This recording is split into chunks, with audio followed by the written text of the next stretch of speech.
Pàtàkì ni ọdún àdìrẹ àti àṣà jẹ́, pàápàá tẹ́lẹ̀kẹta irú ẹ̀ tó wáyé nílùú Abẹ́òkúta ní ìpínlẹ̀ Ògùn. Ọ̀pọ̀ àwọn èèyàn ló wá síbi ètò náà, ṣùgbọ́n ní ìbẹ̀rẹ̀ ètò yẹn gan-an ni a ti rí onírúurú ọ̀nà tí wọ́n ń gbà ṣe àdìrẹ, onírúurú àrà eléyìí tí wọ́n fi àdìrẹ ṣe. Kódà ń ṣe ni àwọn èèyàn ń wò ó láwòtúnwò, bọ́n ṣe ń ṣe báàgì náà ń ṣe bàtà àti gbogbo ẹ̀. Ẹ farabalẹ̀ kẹ́ wo bí ètò gan ṣe lọ lọ́rìn kìnìún yẹn.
As the introduction is being done right now, I have a very sister. What do we just do a brief review of how last year was before we go proper into the third edition of the International Adire Cultural Festival? Please join in and how people are saying.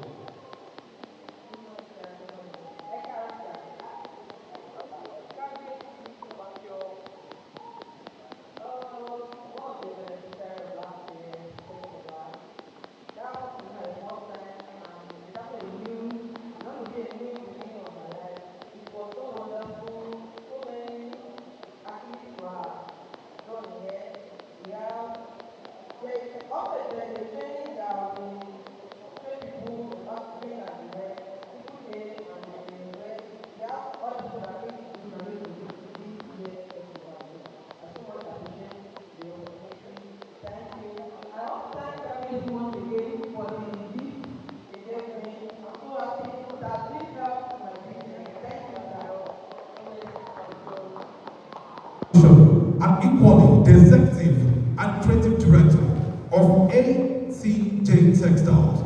Please, a resounding applause for a role model, a mother, a leader par excellence. Please, a round of applause for Dr. Mrs. Oluronke Lizzie Adeboyejo. Please rise for recognition.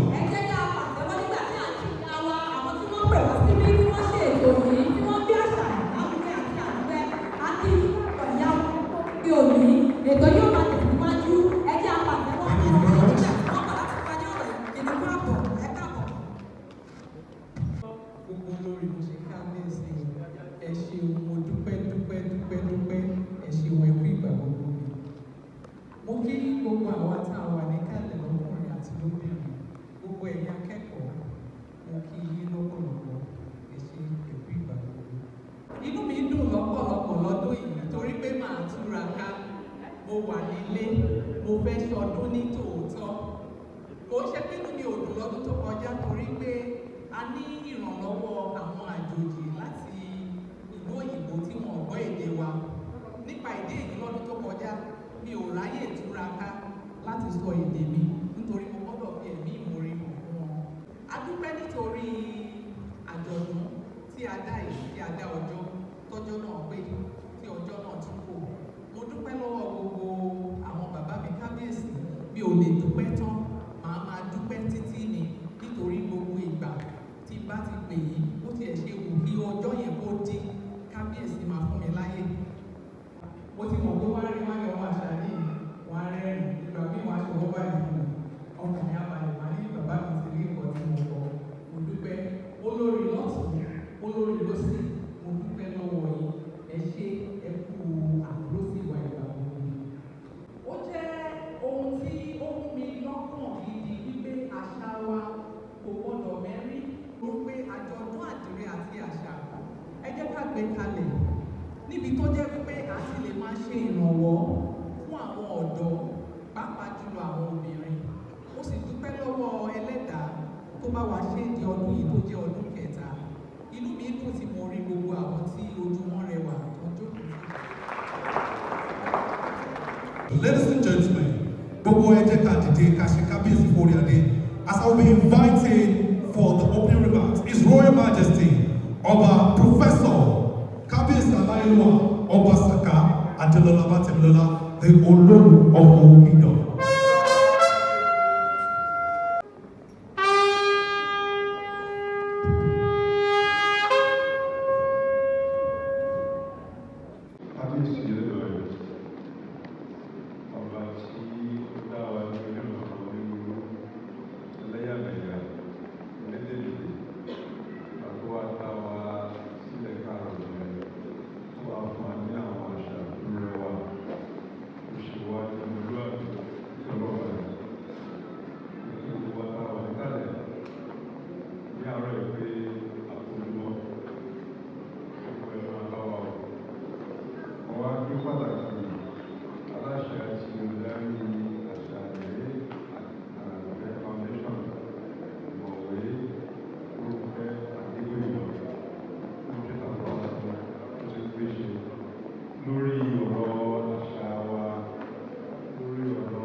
Ladies and gentlemen, it's our time.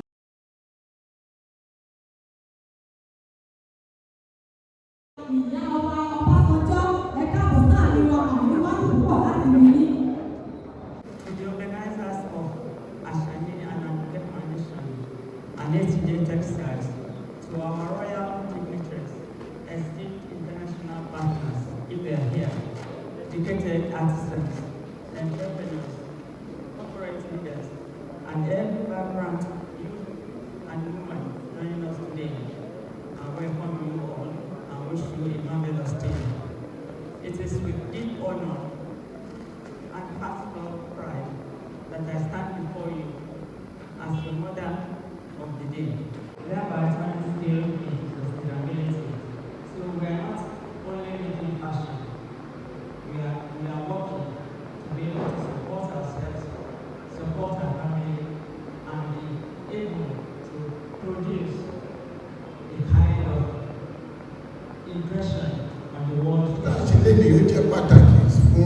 ìgbéga ìṣẹ̀dálẹ̀ wa. Ó ṣe pàtàkì fún orílẹ̀-èdè wa nítorí pé àgbé orílẹ̀-èdè wa lárugẹ. Àwọn àjòjì China ó jẹ́ pé wọ́n ti kọ́pì irú àṣà aṣọ wa. Tẹ́ bá dẹ̀ wọ̀ ó máa dàbí ìgbà tí wọ́n gbé kakí tó gbé wọ̀ ní tàbí mímọ́ bí ó ti ṣe lè àpèjúwe. So tẹ́ bá rí àwọn èèyàn tí irú foundation yìí, irú àwọn àṣà ní Àdùkẹ́ foundation tí wọ́n gbé àṣà wa lárugẹ, ó yẹ ká support wọn, ó yẹ kí a copy wọn, ó yẹ ká dẹ̀ kí wọn ká yìn wọn dáadáa, nítorí pé kì í ṣe gbogbo èèyàn ló mọ àǹfààní àṣà. Gbogbo àwọn alálùbọ́sà inú Abẹ́òkúta yìí ọ̀rẹ́ mi ni wọ́n. Tí máa fẹ́ ra àlùbọ́sà 100 naira, ó ní 500 ló máa pa fún mi. Tí máa sọ pé ṣé bàbá máa ní ṣé Buhari, nǹkan 100 naira 500 naira ló máa pa fún mi gbà. Ṣé bàbá wa? Bàbá kan ti ẹ̀dẹ́ bẹ́ẹ̀ pé ìyá yóò yàtà fún wa, orí wọn ti kú kò wọ́n á ta nítakúta. Bẹ́ẹ̀ni bàbá wọn kì í sọ. Ìkọ́ni pé wọ́n fẹ́ wẹ̀ dé wọn, àwọn àti ẹ̀jẹ̀ ká gbé dé ara wa lárugẹ. Ọlọ́run á ràn wá lọ́wọ́. Ní àtìgbà tí a ti dé ní Abẹ́òkúta ní 2022 ni mo ti mọ Dr. Lizzie Adébóyèjọ. Wọ́n dẹ̀ dúró tì wá gbámgbám. Èyí tó tún ṣe lọ́dún tó kọjá náà fún wa ní oore ọ̀fẹ́ pé a wà ń bẹ̀. Tọdún yìí náà a tún wà ń bẹ̀. Lágbára Ọlọ́run àjọ láṣẹ pé dáadáa lágbára Ọlọ́run. Tẹ̀ fún àwọn àdúrótì tí wọ́n fún àwọn foundation wa. A ní ọba Mátẹ̀mílọ́lá Olúyàlò òtúrẹ̀ 37 foundation, Solace foundation náà wà. Ní àkótán, àwa ní olówó initiative tó jẹ́ pé ó ní ẹsẹ̀ mẹ́rin. Ó ń ṣe nípa ètò ẹ̀kọ́, ìlera, ìtọ́jú àwọn láti ṣe ìdàgbàsókè bá àwọn obìnrin tá à ń pè ní empowerment. Wọ́n dẹ̀ tún ṣe skill acquisition náà. So níbẹ̀ ni ọ̀rọ̀ Àṣàní Àdùkẹ́ foundation ti wá wọlé, torí pé wọ́n kọ́ àwọn èèyàn bí wọ́n ṣe máa ṣe àdìrẹ àti àwọn ọkọ̀ míì láti lè rí pé ìdàgbàsókè bá àwọn obìnrin. Mo wá ń gbà ládùúrà pé Ọlọ́run ní jẹ́ kí àjọṣepọ̀ wa, Ọlọ́run ní jẹ́ kó bàjẹ́. Congratulations on your 3rd international festival, Adire Festival. I'm very happy that it has continued to be an international festival, which means that we're being aired live, and so everybody around the world who is connected to this program now is watching. And as such, it is important because some of them again may not be able to speak our language. So a good mix of English, our language, and whatever other languages that we can speak would also make it easy for people to embrace our culture, and we'll continue to encourage people to come to our country and dine and wine with us and celebrate with us, because our country is a safe place to be. Thank you very much.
aṣọ ìbílẹ̀ wa ni Àṣàní Àdùkẹ́ International Foundation.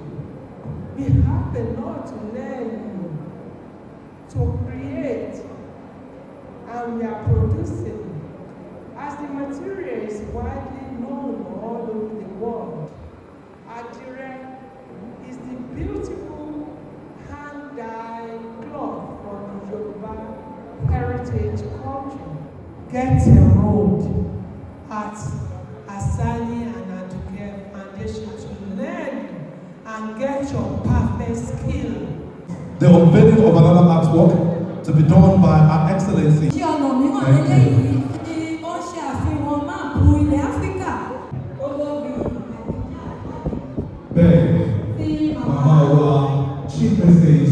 Bọ́lá Ọbásanjọ́. Ayò alátẹ̀lé mẹ́ta àti àṣà ní ìlú làṣà ní. Olórí mẹ́ta ẹ pàtẹ́wọ́ olórí. Màá yẹ kí ti yín.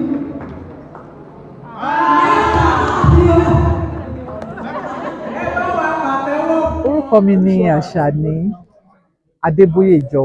Èmi ni aláṣẹ àti olùdarí Àṣàní àti Àdùkẹ́ Foundation. Èyí tí a ṣe àgbékalẹ̀, àwa náà la dẹ̀ máa ń ṣe àgbékalẹ̀ ayẹyẹ ọdún àdìrẹ àti àṣà lọ́dọọdún. Ọdún kẹta tí a ti ń ṣe àjọ̀dún yìí nìyí. Inú mi dùn lọ́pọ̀lọpọ̀ lónìí torí pé àjọ̀dún tọdún yìí ó dùn gan-an.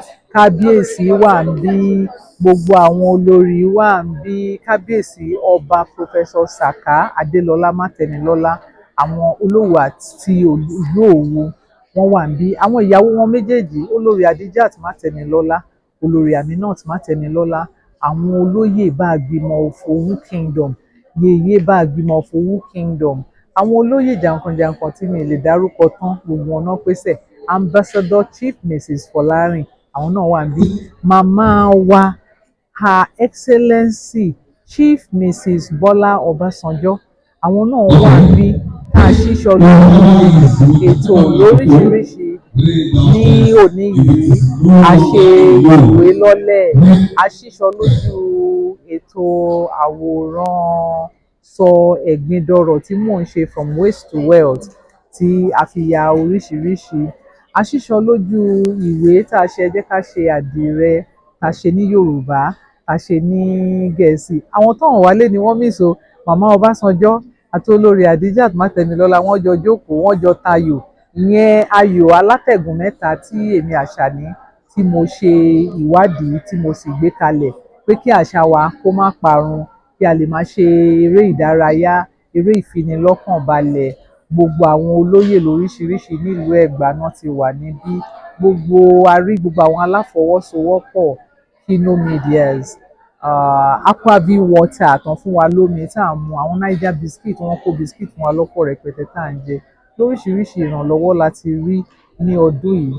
Inú mi dẹ̀ dùn nítorí gbogbo àwọn ọmọ tá a ṣèrànwọ́ fún lọ́dún tó kọjá, gbogbo wọn náà tún péjú pésẹ̀ síbí. Gbogbo iṣẹ́ tán ti ṣe, àrà tán ti fi àdìrẹ dá, gbogbo ẹ̀ ló wà lórí ìpàtẹ ọjà. Àwọn TAFTA, Terra Academy for the Arts, àwọn náà wà níbí, tán ń ṣe ìdánilẹ́kọ̀ọ́ fún àwọn obìnrin nípa ìdókòwò àti ìmúṣẹ́ṣe lọ́nà tí ó tọ́ àti ọ̀nà tí ó yẹ. A ní Director NEPC, a ní Director SMIDAM, gbogbo àwọn ilé-iṣẹ́ Director Technical Schools and Vocational Training, Board of Technical School and Vocational Training, àwọn náà wà níbí. Àwọn ITF, Industrial Training Funds. We have a lot of people tán ti wá síbí lénìí, tán wá yẹ wá sí, tán wá ṣe ayẹyẹ ọdún àdìrẹ àti àṣà. Ayẹyẹ yìí ti wá di tìlúmọ̀ọ́ká, ọdún kẹta tá à ń ṣe nìyí. Inú wa sì dùn torí pé ọ̀pọ̀lọpọ̀ èèyàn náà wá túyáyá àjọ wá ṣàjọ̀dún yìí. Ní báyìí gan a tún ti rí àwọn ọ̀dọ́ tán ti kára jọ, tán fẹ́ ṣe ìfigagbága nínú àdìrẹ ṣíṣe. Wọ́n máa tọwọ́ baró, wọ́n máa di ọ̀nà tí ó jẹ́ pé àlànà tí ó jẹ́ pé níparí gbogbo ètò yìí a máa rí ẹni tó gbégbá orókè, àdíje tó bá gbégbá orókè. Ẹ̀bùn ńlá ti wà sílẹ̀ fún láti ọwọ́ Admolinks, àwọn tó ń ta ẹ̀rọ tẹlifóònù àti oríṣiríṣi ẹ̀rọ ní Òkèléwó nílùú Abẹ́òkúta ń bí. Ẹ ṣé Bẹ́mbẹ́yẹ́kẹ́, ẹ ṣì máa bá wa ká lọ, ètò ṣì wà. Ní ọ̀la lágbára Olúwa, a máa ṣe ètò ìlera ọ̀fẹ́ fún gbogbo àwọn ará ìlú. A ní ètò láti ṣèlera ọ̀fẹ́ fún 100 èèyàn tán máa ṣe àyẹ̀wò ṣúgà fún àti àyẹ̀wò ìfúnpá. Pàápàá a tún máa ṣe wọ́n máa ṣe àyẹ̀wò ojú. Àwọn tí ojú wọn bá nílò pé kán lo jígí, a ti ṣe ètò láti tún ní ọdún yìí náà láti fi jígí ìkàwé 100 tún tọrẹ fún ìlú wa torí pé a rí pé ìlera lọ́rọ̀. A kún àwọn èèyàn ládìrẹ lásán, à ń ṣe ìlera, à ń ṣètò ìlera àti ètò ìmúlùúgbòòrò káwa náà lè kún ìjọba lọ́wọ́ láti jẹ́ kí ọrọ̀ ajé ìpínlẹ̀ Ògùn àti ọrọ̀ ajé Nàìjíríà lápapọ̀ ó lè túbọ̀ gbòòrò sí i. Nǹkan tá à ń ṣe ní Àṣàní àti Àdùkẹ́ Foundation nìyẹn. Ẹ ṣé Bẹ́mbẹ́yẹ́kẹ́ fún ìrànlọ́wọ́ yín bẹ́ ṣe ń darapọ̀ mọ́ wa lọ́dọọdún lórí ètò àjọ̀dún àdìrẹ àti àṣà tá à ń ṣe lọ́dọọdún. A máa rí yín bá. Ẹ ṣeun.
Settle sí Nàìjíríà, dìde kó settle sí Nàìjíríà.